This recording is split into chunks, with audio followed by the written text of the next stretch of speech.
अब क्या क्रॉनिक हो या एक्यूट हो, अब एक आदमी अपनी जुकाम की दवाई लेने डॉक्टर के पास गया। अब डॉक्टर ने कहा जी तुम्हारे फेफड़े में इन्फेक्शन है, तुम ये टेस्ट कराओ, ब्लड का ये टेस्ट कराओ,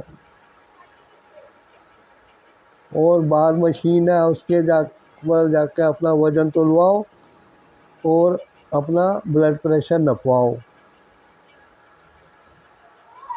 जबकि वो सर्दी जुकाम जो है वो अगर डॉक्टर के पास ना आए तो कितने दिन लगेंगे ठीक होने में, ठीक है। अब वो जब बिगड़ने के चांस होते हैं तब डॉक्टरों का फंक्शन शुरू होता है।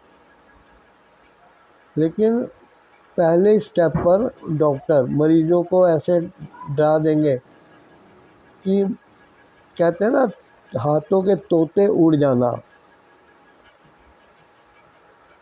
अब डॉक्टर के डायलॉग सुन के, क्योंकि he is bhagwan on the earth as पर भारतीय विचारधारा, कोई दुनिया का आदमी इस चीज़ को नहीं मानता कि डॉक्टर धरती के भगवान है।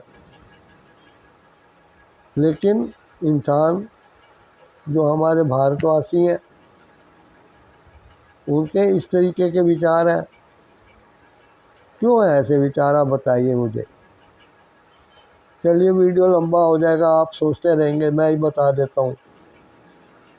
हमारे विचार ऐसे इसलिए हैं क्योंकि हमारे देश में आयुर्वेद के डॉक्टर, वैद्य, आचार्य नब्ज देखकर, आदमी की जीभ देखकर, मूत्र का रंग देखकर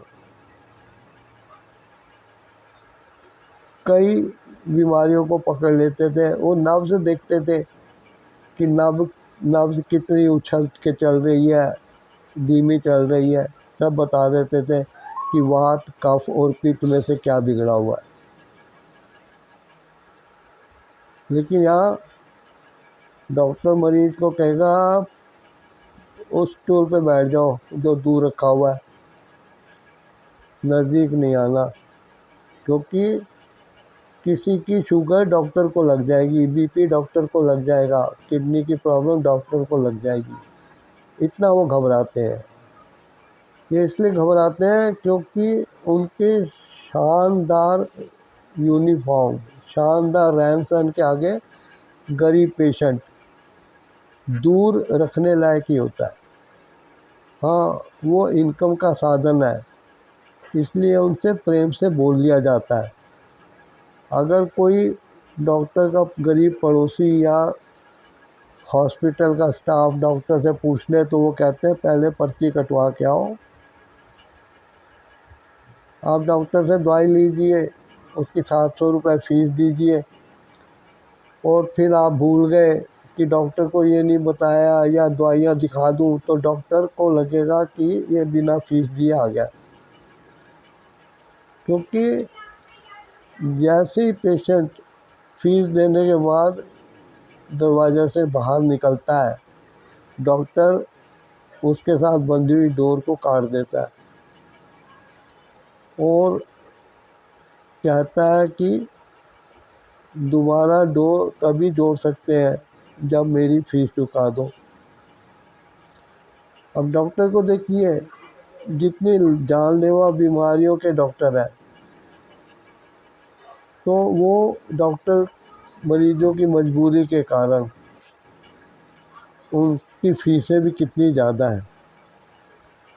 आईसीयू के हॉस्पिटल में अगर 25,000 रुपये एक रात के, एक दिन के लगे, तो आप बताइए कि इतनी 25,000 दिहाड़ी कौन से स्टैंडर्ड का आदमी दे पाएगा। अब डॉक्टर जनरल वार्ड में जाते हैं तो उनकी फ़ीस 100 रुपये होती है। उसके बाद वो कम खर्चीले प्राइवेट रूम में जाते हैं तो उससे ज़्यादा लगती है। उससे ज़्यादा सुविधाजनक कमरा लो तो डॉक्टर की फ़ीस उतनी बढ़ जाती है। अब डॉक्टर की फ़ीस और उस कमरे के किराए से क्या लेना देना है, आप बताइए। आप जितना कमरा सुविधाजनक लेंगे उतनी आपकी बीमारी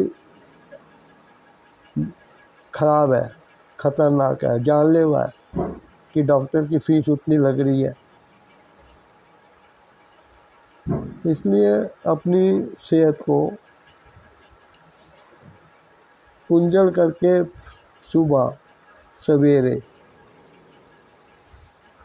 शरीर के अंदर बचा खुचा जो भी सामान है उसको उल्टी द्वारा निकाल दीजिए।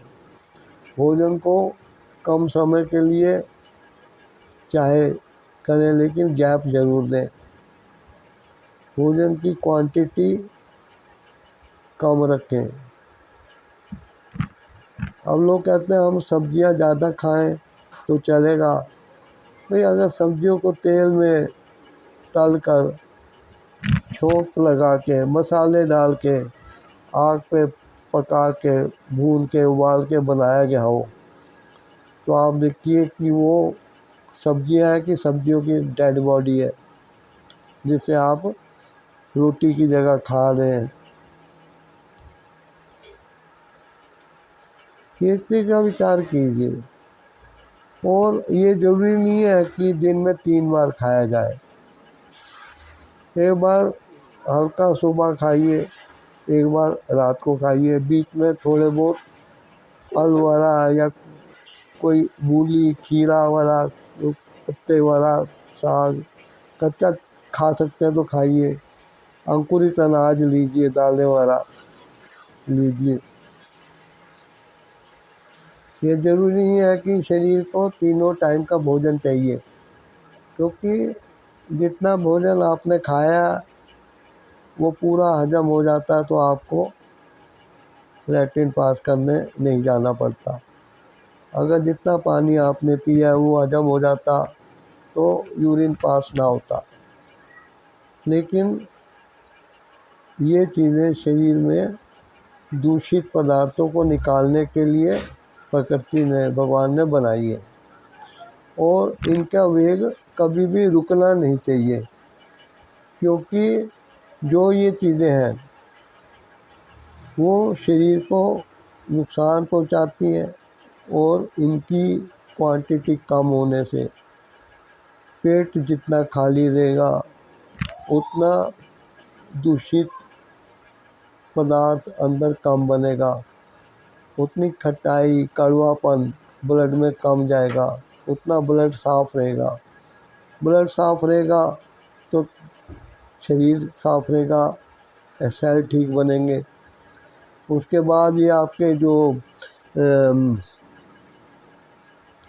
चीज़ें हैं शरीर की वो ठीक चलती रहेंगी। अब शुगर है,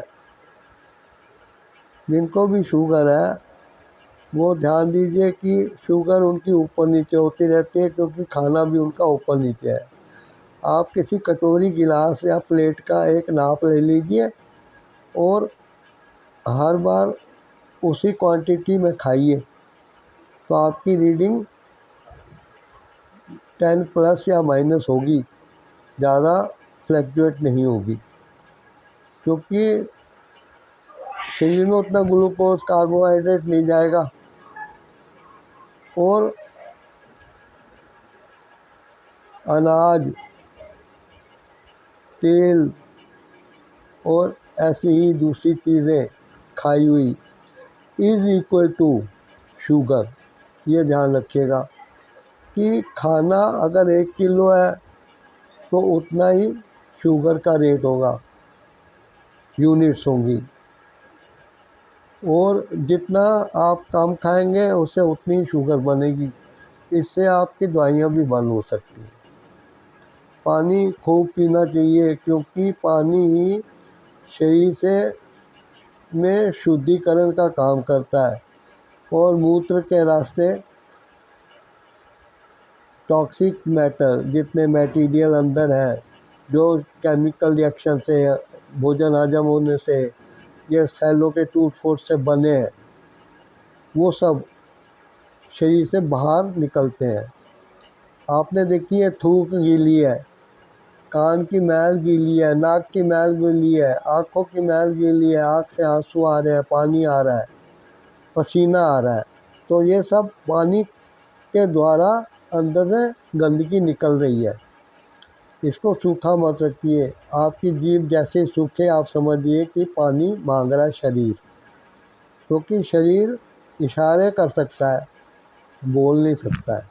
उसको आप समझिए, अपने शरीर को देखिए, उस पर ध्यान दीजिए।